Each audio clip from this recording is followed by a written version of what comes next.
cosa alguna del Señor. Es decir, no es por obra, ya lo hemos visto, no es porque hagamos algo, el Señor nos va a dar algo a cambio, ni porque seamos santos nos va a retribuir con millones de dólares, porque sabemos que no es así, ¿verdad? Eso sería esa teología que anda por allí de la prosperidad, y no predicamos eso no es lo que dice la palabra de Dios. Pero sí, cuando vemos las peticiones de oración, ¿verdad? Muchas son sabiduría, sabiduría, sabiduría. Incluso yo, sabiduría. ¿Por qué pedimos sabiduría? Generalmente uno pide de lo que uno no tiene, ¿verdad? Y allí está escrito en la palabra de Dios. Uno siempre tiene dudas sobre qué hacer, sobre qué decisión tomar, sobre cómo actuar. Y precisamente es muy importante orar a Dios en cada momento pidiendo sabiduría. Porque precisamente, hermanos, somos faltos de sabiduría. Cometemos 1001 errores y pecamos 1001 veces. Gracias a Dios, Dios nos ama por gracia y no por obra. Porque si no estaríamos raspados desde esta mañana. Desde que dijimos, concha, le está lloviendo, voy a la iglesia, no voy. Bueno, ahí está una decisión, ¿verdad? Llenos de sabiduría, decidimos, déjame levantarme, déjame bañarme, déjame vestirme, no importa que me moje, me voy para la iglesia. Pero allí se tomó una decisión, porque muy bien pudimos haber dicho, oye, está lloviendo, un domingo más, un domingo seguro no va a haber nadie, de todas maneras déjame quedarme hoy porque estoy cansado, ¿no?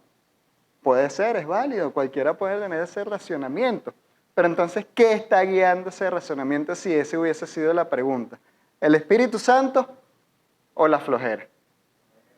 ¿Verdad? Indudablemente.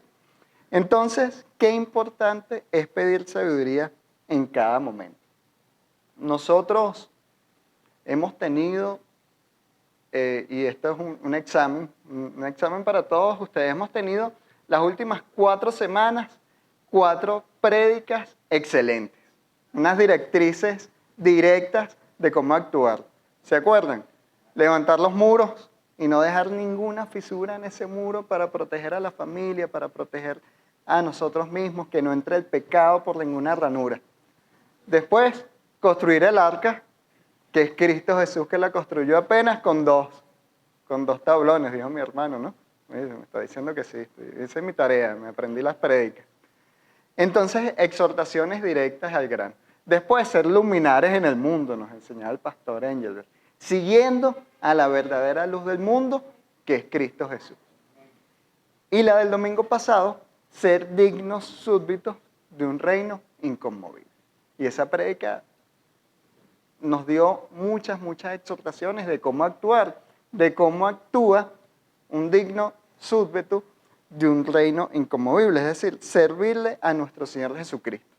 Allí tenemos, digamos, los qué o los por qué, qué hacer. ¿Qué es lo que tengo que hacer? Construir los muros, construir el arca, ser luz, resplandecer. Esos son los qué. Pero el problema es el cómo. ¿Cómo lo hago? O sea, ya tengo el qué, incluso ya tengo el por qué. ¿Por qué tengo que ir a la iglesia? Vamos a ver algunos por qué. Porque las exhortaciones de mis hermanos son muy aleccionadoras, son muy claras, pero las que están en la Biblia, en la palabra de Dios, son aún más claras y más aleccionadoras. Vamos a leer Mateo 22, del 36 al 40. Para tener las cosas claras, le preguntan los discípulos a Jesús, Maestro, ¿cuál es el gran mandamiento de la ley? Jesús les dijo, amarás al Señor tu Dios con todo tu corazón y con toda tu alma y con toda tu mente. Este es el primero y grande mandamiento. Ese hay que tenerlo presente siempre, ¿verdad? Ese nos va a dar el gran por qué, el gran qué. ¿Qué es lo que hay que hacer? Amar al Señor nuestro Dios con todo nuestro corazón en todo momento. Y el segundo es semejante. Amarás a tu prójimo como a ti mismo. De estos 2 mandamientos depende toda la ley y los profetas. Allí tenemos el gran mandamiento, el gran qué, el gran por qué. Pero pedimos sabiduría Ya sabemos el qué, pero el cómo. ¿Cómo hacemos eso? Día a día, día tras día. Allí es donde viene, allí es donde uno pide, Señor, dame sabiduría porque ya sé lo que tengo que hacer, pero no sé cómo hacerlo. Allí está el problema. Luego tenemos otro gran mandamiento, la gran comisión, allí mismo en Mateo 28, 19 y 20. Ya tenemos el primero es el supremo, el más importante, pero tenemos otras exhortaciones y de ahí han venido muchas prédicas también. Por tanto, id y hacer discípulos a todas las naciones, bautizándolos en el nombre del Padre y del Hijo y del Espíritu Santo, enseñándoles que guarden todas las cosas que os he mandado. Y aquí yo estoy con vosotros todos los días hasta el fin del mundo. Entonces, todas las cosas que el Señor nos ha mandado, tenemos que guardarlas. ¿Cómo las guardamos? En el día a día, en ese proceso de tomas de decisiones. No es tan sencillo. No es tan sencillo porque la vida, la cotidianidad, siempre nos pone incertidumbres, ¿verdad? Nos pone pruebas, nos pone en esa Y que te dice cómo debo actuar. ¿Debo actuar o no debo actuar a veces, no? ¿Qué debo hacer, qué no debo hacer? Esas preguntas cotidianas, tal cual como la dijimos, ¿ir a la iglesia o no? Uno dice, sí, debes ir a la iglesia. Ajá, pero si tienes gripe y pasó el COVID, entonces voy a la iglesia con gripe. Oye, hay que pedir sabiduría porque allí es donde vienen las cosas diarias, ¿no? Me dieron un trabajo que yo quería, el trabajo me impide ir a las actividades de la iglesia. ¿Tomo el trabajo? No tomo el trabajo, porque con el trabajo también se gloria al Señor. Entonces, en todas esas situaciones que son nuestro día a día, un amigo mío empieza por el mal camino, se mete a santero, tengo que ir a ayudarle, meterme allí, tengo que alejarme, hablo con el pastor, pido ayuda, me enfrento yo solo. Es difícil, el día a día es difícil, nos llena de muchas preguntas y uno debe estar todo el tiempo orando, orando, orando, orando, pidiendo sabiduría todo el tiempo, porque resulta que no hay una fórmula mágica. Si hubiese una fórmula mágica, tendríamos la fórmula ahí escrita. Pero si hubiese una fórmula mágica, entonces adoraríamos la fórmula y no a Dios. Porque nos diríamos, ah, no, todo está por la formulita. 2 más 2 son 4. Y Dios, la formulita, listo. Todo funciona así. Y no es así. No hay fórmula mágica. De hecho, tenemos un manual que es bien extenso. Y es extenso porque es el resumen. Pero es que cada vez que uno lee una línea, de allí sale muchísimo más, ¿verdad? Por el Espíritu Santo que mora en nosotros. ¿Cuál es el meollo del asunto? Que estamos llamados entonces a ser luz, a ser dignos súrbitros. Estamos llamados a ser perfectos, es lo que dice la palabra, a ser perfectos. Ser perfectos no es nada fácil. Resulta que las cosas perfectas son perfectas, ¿por qué? Por los detalles. En la imperfección es donde se deja de ser perfecto. Y en los detalles del día a día es donde llegamos a la perfección o nos alejamos de ello. Es como cuando uno ve un carro. Un carro es un carro. Un carro es 4 ruedas, un motor, unas puertas y listo. Pero no es lo mismo un BMW que un Chevette, ¿verdad? ¿Por qué? Por los detalles. Porque este tiene vidrios eléctricos, asienticos de cuero, entonces todos podemos equipararnos a unos vehículos, pero nosotros tenemos que ser los BMW de los cristianos, en los detalles, para ser verdaderamente luz resplandeciente. Entonces, ¿cómo llegamos a esta sabiduría diaria y cómo podemos tomar buenas decisiones? Empecemos con una gran promesa de nuestro Señor Jesucristo. Vamos a buscarla en Juan 16, 12 y 14. Juan 16, del 12 al 14, perdón. Estaba explicando nuestro Señor Jesucristo y dice la palabra de Dios. Aún tengo muchas cosas que deciros. Ya estaban los días previos a la crucifixión, ¿verdad? Pero ahora no las podéis sobrellevar. Es decir, no se las voy a explicar porque no las van a entender, como dicen por allí. Pero cuando venga el Espíritu de verdad, Él os guiará a toda la verdad. porque no hablará por su propia cuenta, sino que hablará todo lo que oyere, y os hará saber las cosas que habrán de venir. ¿Cuál es ese espíritu? De verdad, el Espíritu Santo que mora en todos nosotros, ¿verdad? Cuando recibimos a nuestro Señor Jesucristo, somos llenos del Espíritu Santo y entonces el Espíritu Santo mora en nosotros. ¿Y qué va a hacer el Espíritu Santo? Guiarnos por toda la verdad, ¿verdad? Porque no hablará el Espíritu por su propia cuenta, sino de todo lo que oyere de Dios, directamente de Dios, directamente de nuestro Señor Jesucristo. Entonces, tenemos un primer principio allí. La sabiduría, entonces, está con nosotros, está en nuestro interior, con el Espíritu Santo.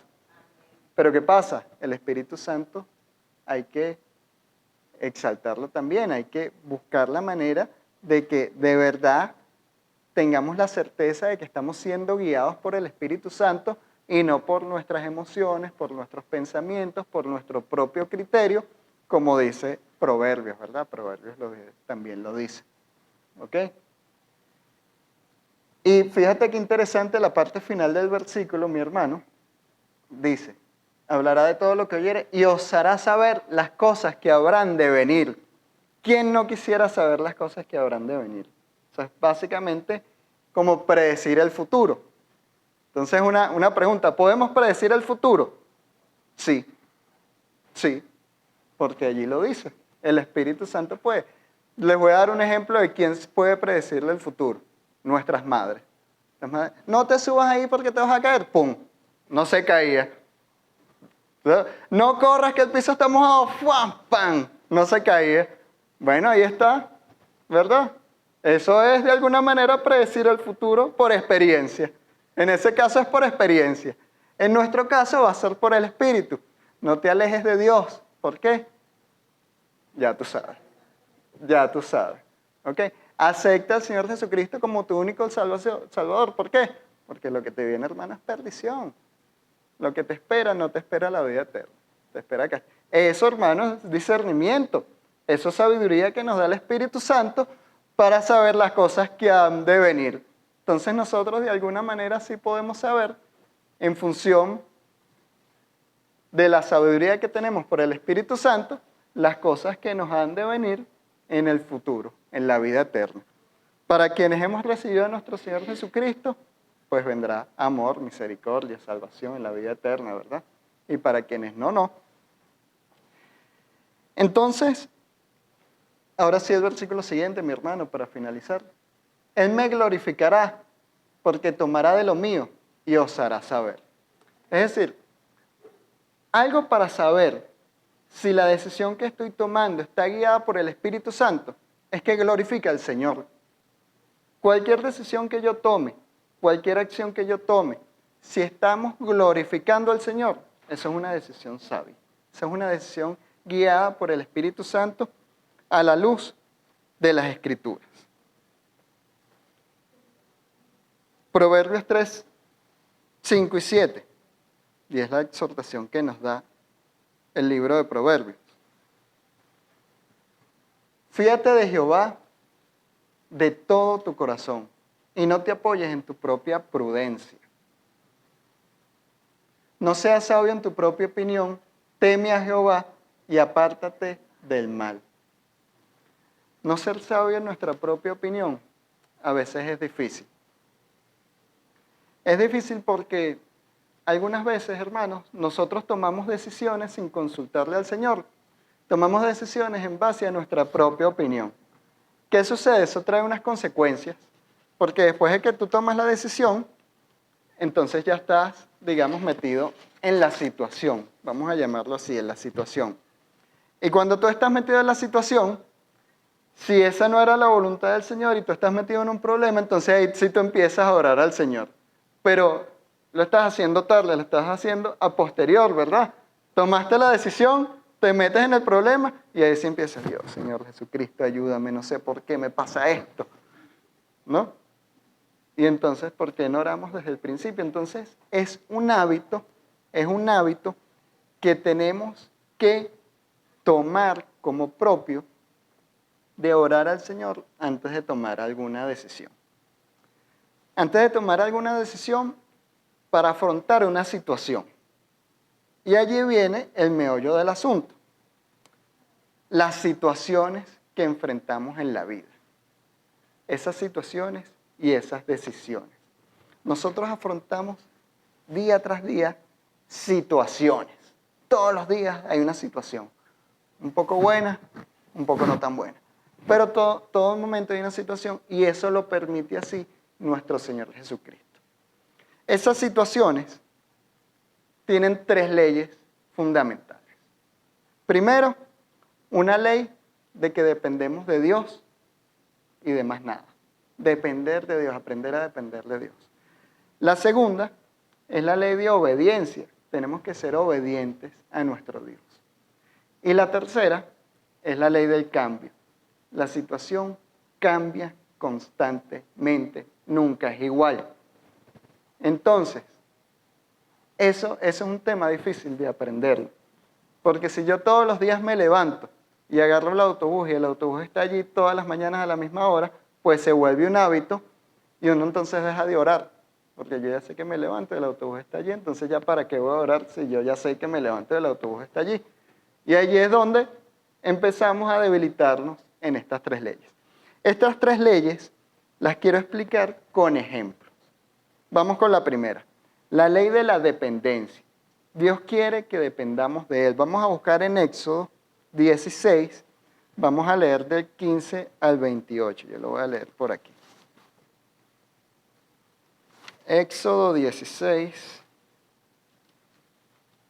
del 15 al 18.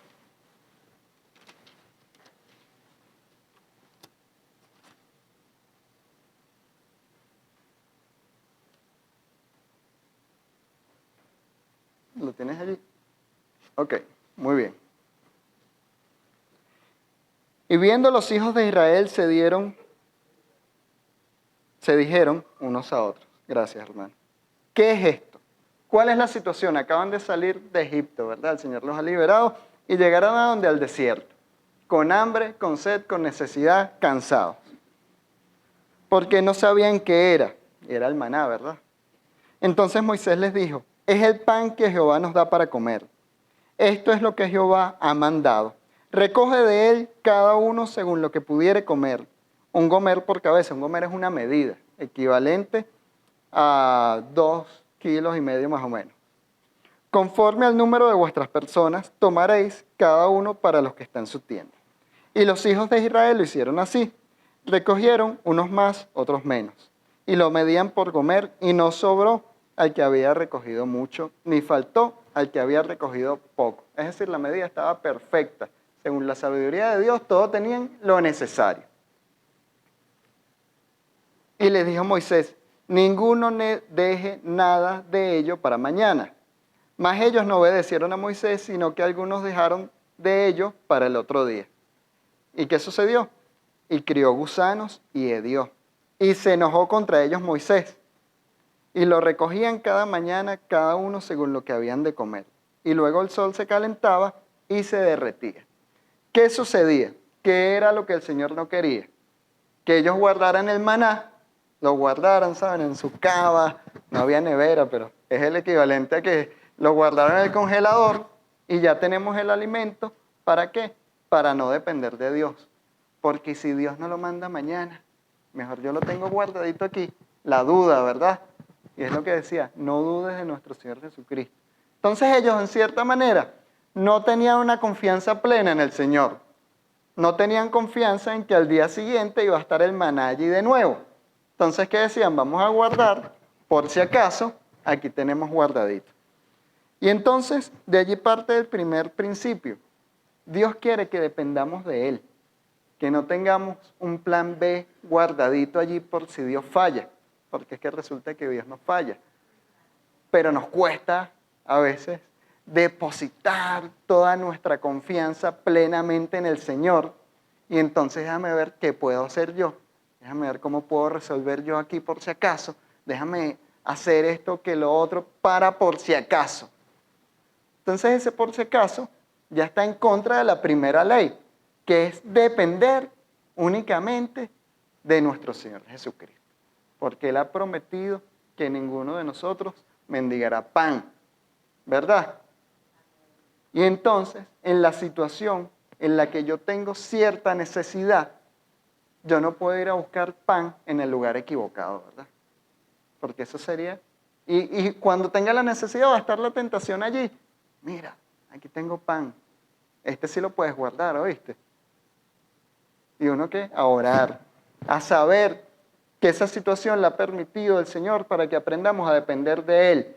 Y debemos estar fuertes, llenos de palabra, de conocimiento para saber resistir y para decir, no, tranquilo.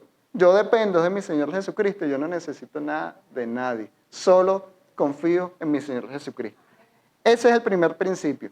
Depender ciegamente en nuestro Señor Jesucristo. El segundo principio es la obediencia. Entonces, ya sabemos que dependemos de nuestro Señor Jesucristo. Ahora hay que ser obediente a nuestro Señor Jesucristo, obediente a lo que está escrito aquí en su palabra. Vamos a seguir con otro ejemplo para hablar sobre la obediencia. Lo vamos a leer allí mismo en el capítulo siguiente. Éxodo 17, 5 y 6. 17, 5 y 6. Y Jehová dijo a Moisés, pasa delante del pueblo y toma contigo a los ancianos de Israel y toma también en tu mano tu vara, con la que golpeaste al río y ve. Y he aquí yo estaré delante de ti, allí sobre la peña en Joreb, y golpearás la peña y saldrán de ellas aguas y beberá el pueblo. Y Moisés lo hizo así en presencia de los ancianos de Israel. ¿Cuál era la situación? Seguían en el desierto, ¿verdad? Seguían allí en el desierto y el pueblo le empieza a decir a Moisés, oye, tenemos sed. Y le reclaman, ¿por qué no nos dejaste en Egipto? Nos trajiste aquí a pasar trabajo, ahora estamos pasando necesidad, tenemos hambre y tenemos sed. ¿Qué le dice el Señor Jesucristo? Ve, acércate a la peña, golpéala, ¿verdad? Golpearás la peña y saldrá de ella agua y vivirá el pueblo. Entonces llegó Moisés, obedientemente, golpeó la peña y salió agua, ¿verdad? Y fue un gran milagro y el pueblo se sació de agua. ¿Qué sucedió unos 40 años después? Vamos a números, hermanos. 20, 6 al 13. Vamos a buscarlo aquí, números.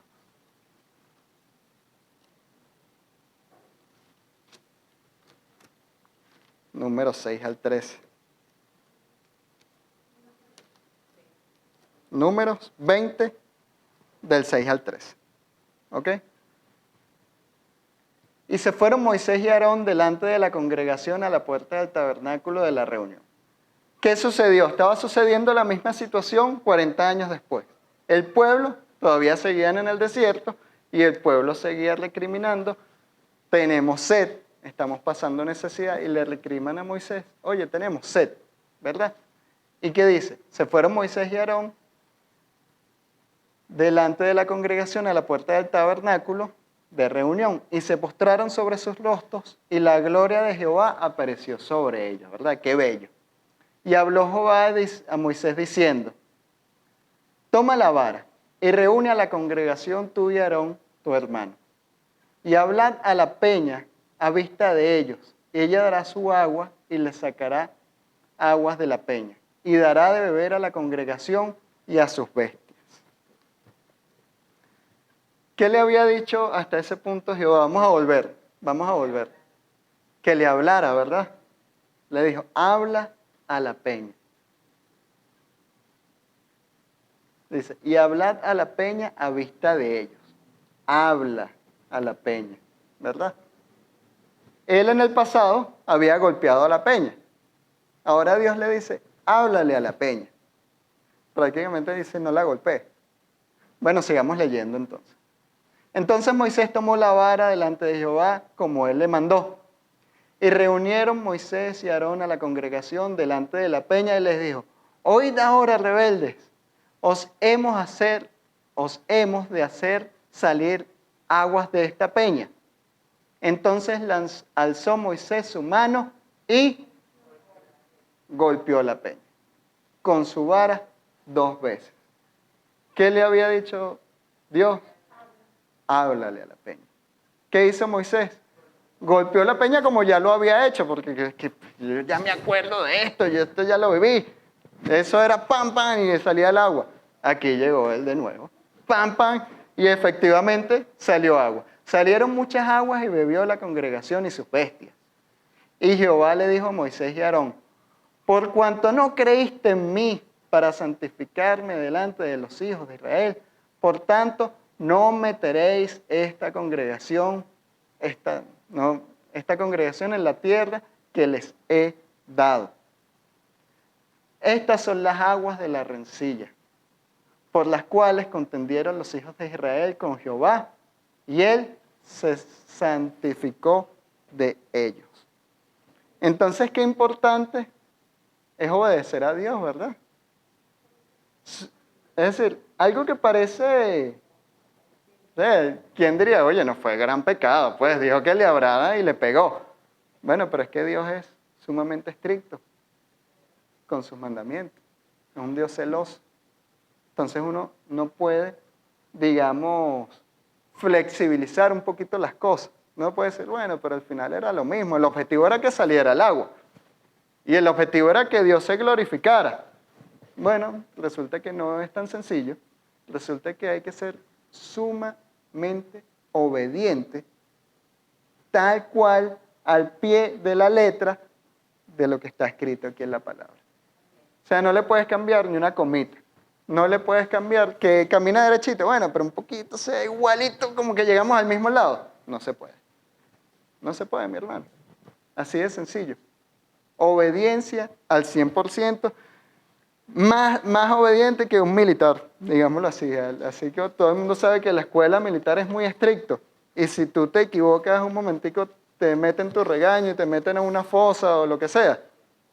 Bueno, así es Dios con nosotros. ¿Qué sucedió con Moisés?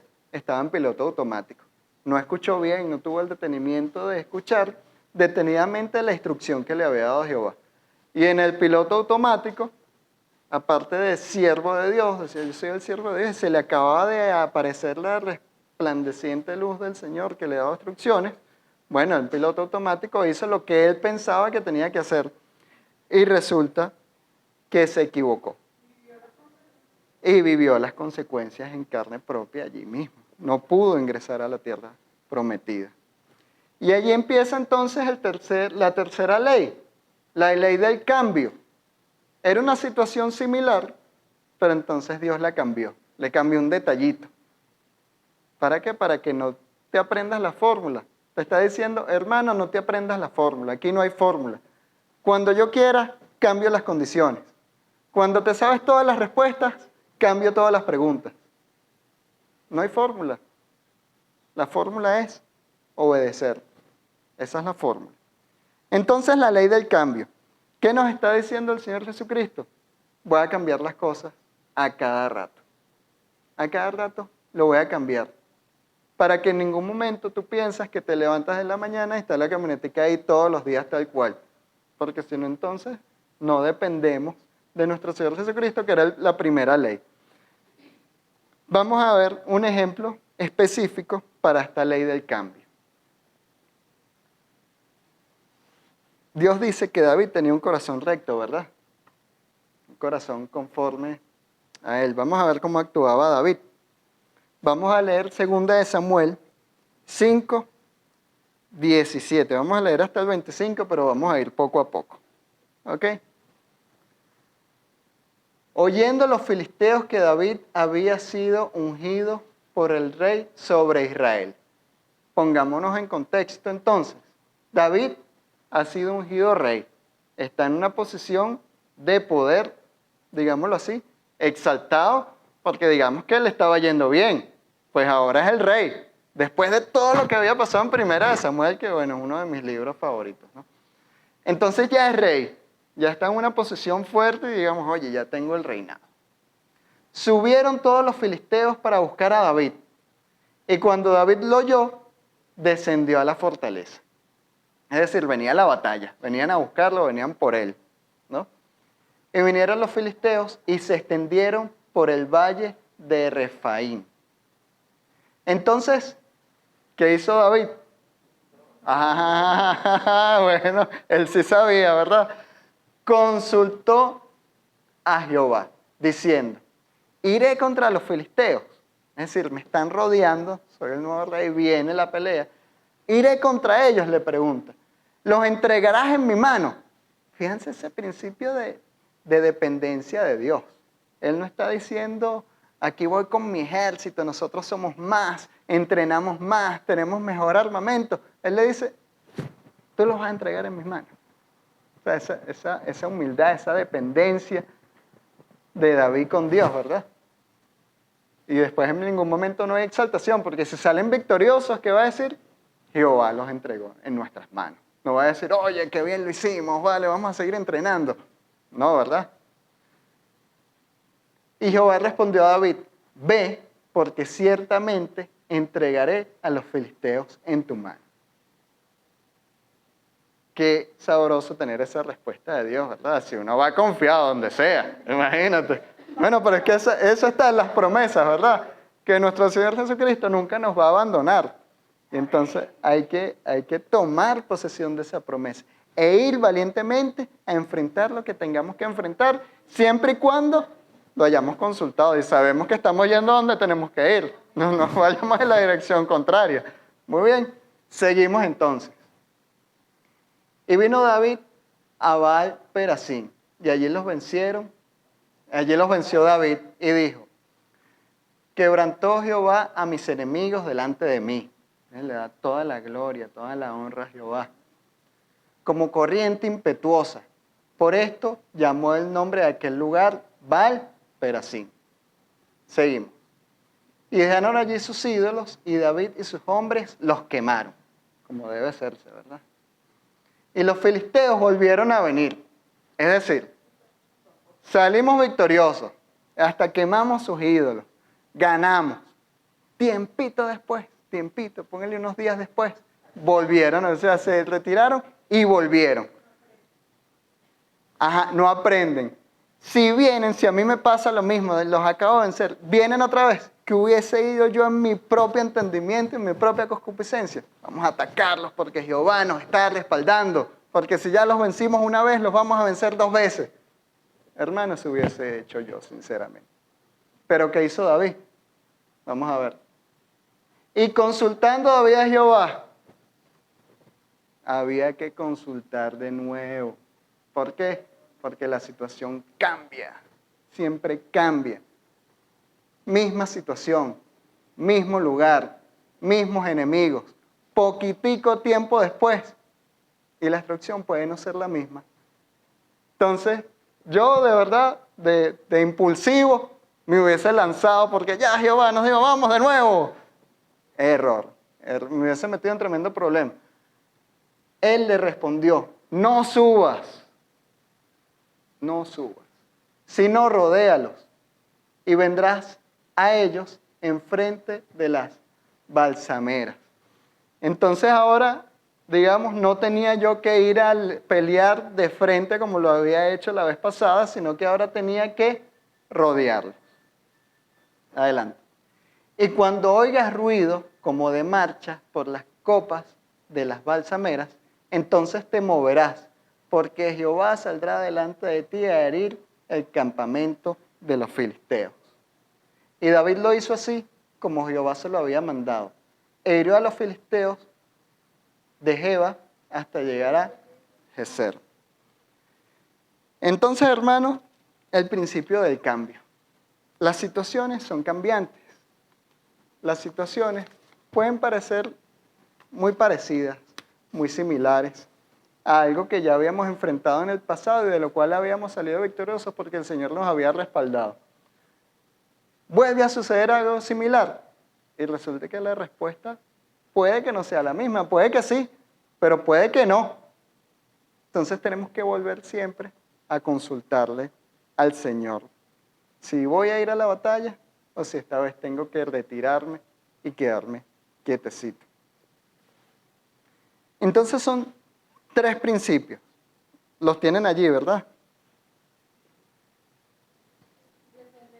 Dependencia, obediencia y cambio. Por eso es que no es fácil tomar decisiones. Por eso es que cada día tenemos que pedir sabiduría. Porque es que no es lo mismo cada día. No es lo mismo, inclusive no es lo mismo pararse aquí en el púlpito cada domingo. No tiene que orar a Dios para ver de qué va a hablar. Porque de repente hoy es un tema y mañana es otro tema. Hoy es una situación y después es otra situación. Hermano, el Señor demanda que dependas de Él. El Señor demanda que le obedezcas a Él. Y el Señor permite que las cosas y las situaciones cambien en todo momento para que dependamos de Él. Vamos a volver a leer Juan 16, 12. 13. Vamos a leer el 13 directamente. Esta es nuestra esperanza, hermano. Esta es la realidad que tenemos. Que somos llenos del Espíritu Santo y que la sabiduría que necesitamos ya está con nosotros. Porque somos llenos del Espíritu Santo. Que tenemos que alimentar el Espíritu con alimento espiritual. Que tenemos que leer la palabra de Dios. Que tenemos que congregarnos los unos con los otros. Que tenemos que fortalecernos en la palabra para que cada vez que venga ese proceso de toma de decisiones diarias, la respuesta que demos esté consona con lo que dice la palabra de Dios, esté acorde con lo que Dios nos está mandando en ese momento. La palabra es viva y eficaz. Tú la puedes leer 10 veces y 10 veces te habla de manera diferente. Entonces nunca puedes decir, no, ya Mateo 22 yo ya lo leí, ya me lo sé. Hermano, léalo otra vez, porque es viva y eficaz. Y allí va a estar la respuesta a lo que tú estás buscando. Y no debe ser una búsqueda urgente de última hora porque voy a tomar una decisión. No, es una búsqueda constante para que el Espíritu Santo esté conforme y te esté guiando en cada momento. Dios los bendiga, mis hermanos. Vamos a orar para finalizar esta parte del servicio. Bendito Dios, Padre Celestial, te doy gracias, Señor, por tu amor, por tu bondad, por tu misericordia, Señor. Te doy gracias, Señor, porque estamos aquí congregados en tu nombre, estudiando tu palabra, Señor. Te pedimos que seas tú guiándonos, Señor, en cada momento, tomando control de cada situación, Señor, y ayudándonos a depender de ti, Señor, a darnos esa sabiduría para ser 100% dependientes de ti, para obedecerte en todo, Señor, y para que en cada situación cambiante, Señor, seas tú guiándonos y nosotros haciendo tu voluntad, Señor. Te lo pedimos en Cristo Jesús. Amén.